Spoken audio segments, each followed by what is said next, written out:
kon mojo keblinger. Berjalan-jalan menikmati keramaian, jalan penuh orang lalu lalang kendaraan.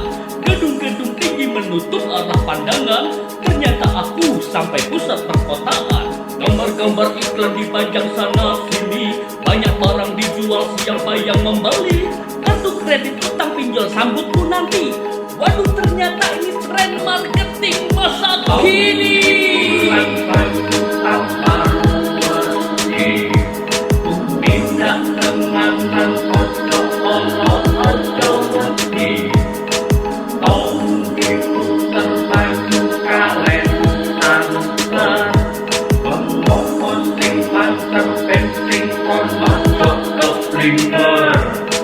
Nyata terpampang bukan hanya barang dijual, banyak tampang bersolek seolah ingin dikenal. Ternyata politisi sedang menjual obral, janji-janji muluk membuatku makin mual.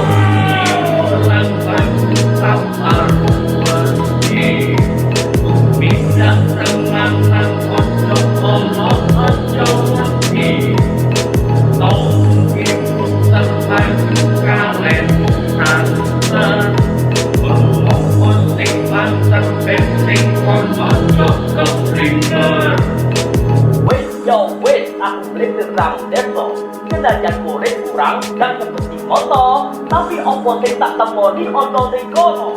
Tembok fotonya pakai pondok, fotonya berigis, marai posting padahal nanti tidak ingin ikut balik. Rencana neng aku mulai pancen pengen healing, tapi nyata teh healing tak ikut cek.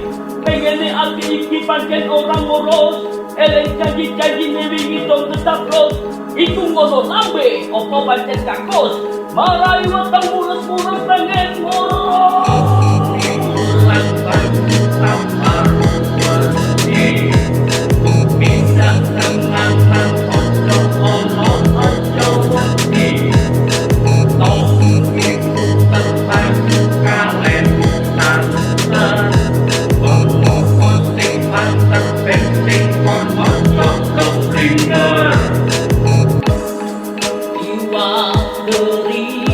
Nyemplung nang kali, dosen ngerti dadi wong migunani.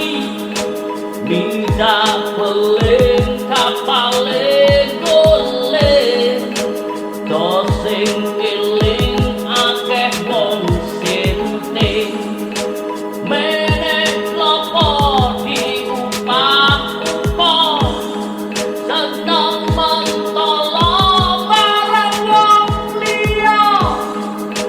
Bapak ijo keleken timbang, sing ketok moto ojo gampang dipercaya.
Sing kon mojo keblinger.